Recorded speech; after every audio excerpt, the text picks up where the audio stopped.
कैसे भगवान हम लोग को मिल सकते हैं, इसके बारे में हम लोग चर्चा करेंगे, ताकि हम लोग भगवान के अच्छे से अच्छे जान सकें और उनको भक्ति प्राप्त कर सकें। तो स्वार्थ का मतलब होता है इच्छा, कामना, जो कि हमें कुछ इच्छा हो, कुछ पाने का इच्छा हो, कुछ भगवान से भी अभिलाषा हो, उसको हम लोग स्वार्थ कहते हैं। स्वार्थ के द्वारा किसी काम को करना या मांगना, उसको हम लोग स्वार्थ कहते हैं।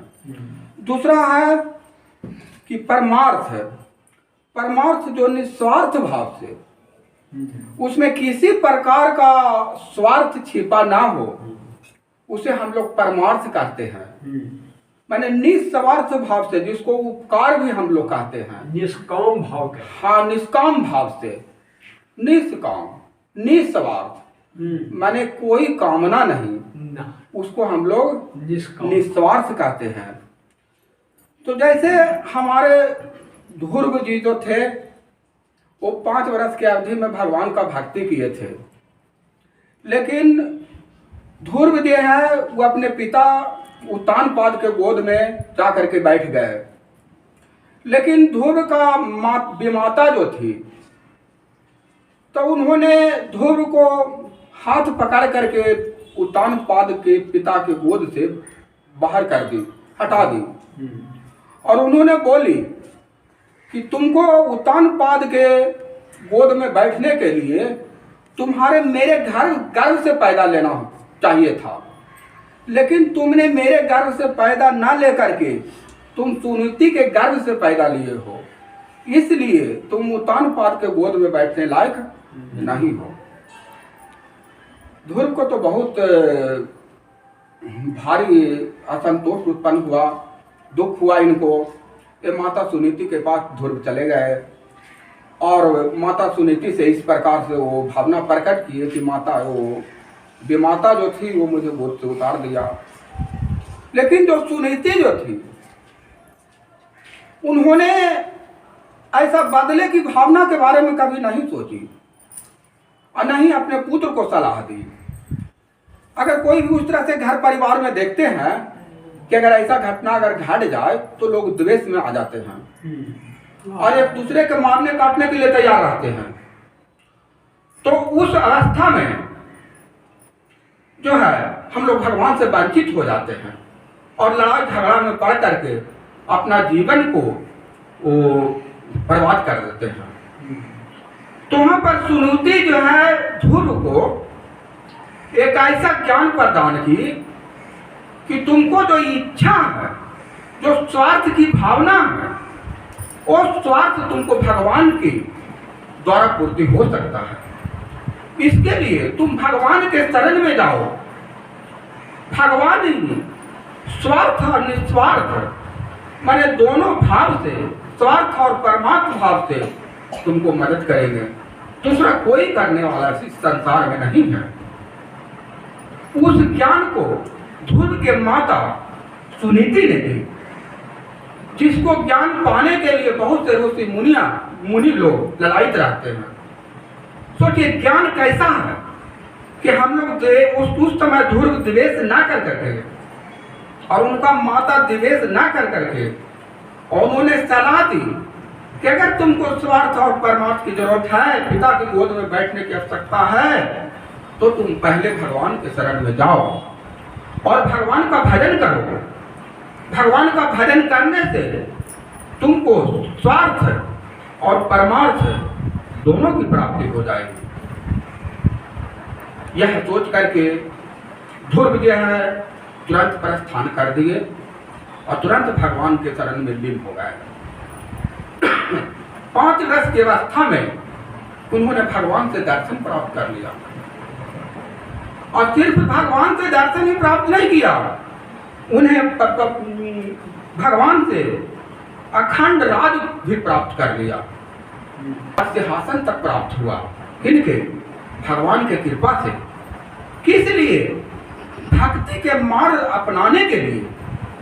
भक्ति के मार्ग जो ध्रुव अपनाए और भक्ति के मार्ग पर जो ध्रुव चले और उसके लिए उन्हें राज सिंहासन मिला।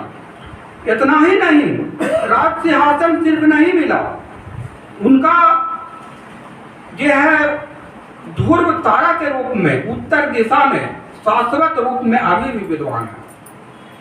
ध्रुव के नाम से ध्रुव तारा उत्तर दिशा में शाश्वत रूप में अभी से विद्वान है, जो कि जब तक ब्रह्मांड रहेगा तब तक ध्रुव तारा रहेगा। यह सोचने वाली बात है। जब भक्ति आता है, भक्ति के द्वारा ही हम लोग सभी कुछ प्राप्त कर सकते हैं। किसी से मांगने से कुछ मिलता नहीं है। उस समय एक समय की बात है, जब गोस्वामी तुलसीदास जी रामायण लिख रहे थे, तो उसी समय अकबर का राज था, अकबर का शासन चलता था। तो अकबर जो था वो बहुत सा ऋषि मुनि महात्मा संत को दरबार में बुलाया करता था और उनसे जो है बहुत तरह का मतलब कि ये चौपाई है, दोहा है या कविता है वह सुना करता था। लेकिन था तो वह क्रूर, चाहे जो भी हो। लेकिन तुलसीदास जी को बहुत लोग समझाए कि अकबर इस तरह का व्यक्ति है, उन्होंने ऋषि मुनियों को स्थान देता है, तो क्यों ना आप भी जाएं, क्योंकि आप तो बहुत अच्छे रामायण लिखे हैं। आपके समान तो कोई मुनि इस संसार में है ही नहीं। अगर आप जाइएगा तो वहाँ करोड़ों का इनाम मिल सकता है आपको, इससे बड़ा खुशी और क्या हो सकता है। लेकिन गोस्वामी तुलसीदास जी जाना अच्छा समझे नहीं समझे, उन्होंने कहा कि नहीं, हाँ उन्होंने अच्छा नहीं समझे कि नहीं, वो दूसरे के नजदीक जाने से बेहतर है कि भगवान के नजदीक जाया जाए। उन्होंने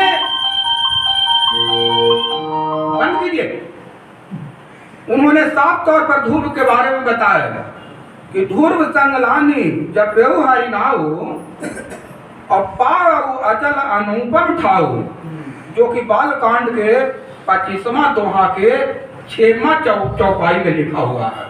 25वां दोहा के 6वां चौपाई में कि ध्रुव संग लानी जब व्यवहारी नाऊ और पाऊ अचल अनुपम ठाऊ, जो कि भगवान के स्तुति से और भगवान के भजन से जब ध्रुव भगवान को प्राप्त कर लिए, तो फिर हम लोग भगवान के द्वारा और भगवान के शरण में रह के स्वार्थ और परमार्थ दोनों को प्राप्त कर लेंगे। और यही मार्ग पर वह गोस्वामी तुलसीदास जी चले, वह कभी नहीं गए। वो नहीं समझे कि वहां पर जाने से हमको कुछ मिलेगा, सिर्फ भगवान के दरबार में जाने से मिलता है। और हम लोग भी वही मार्ग को अपनाए हुए हैं। तुलसीदास जी कहते हैं कि स्वार्थ परमार्थ सकल सुलभ एक ही और द्वार दूसरे दिनता तुलसी उचित न तोर।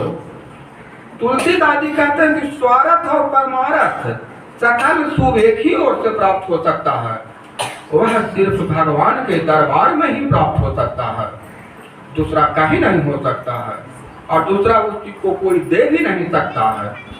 कि चलते जो भी स्वार्थ की भावना हो या परमार्थ की भावना हो, वो सब भगवान के द्वारा एक ही साध में मिल जाता है, एक ही रिद्धि सिद्धि में प्राप्त हो जाती है। उसके लिए कहीं भटकने की जरूरत नहीं है। हम लोग भी इसी मार्ग को अपनाए हुए हैं।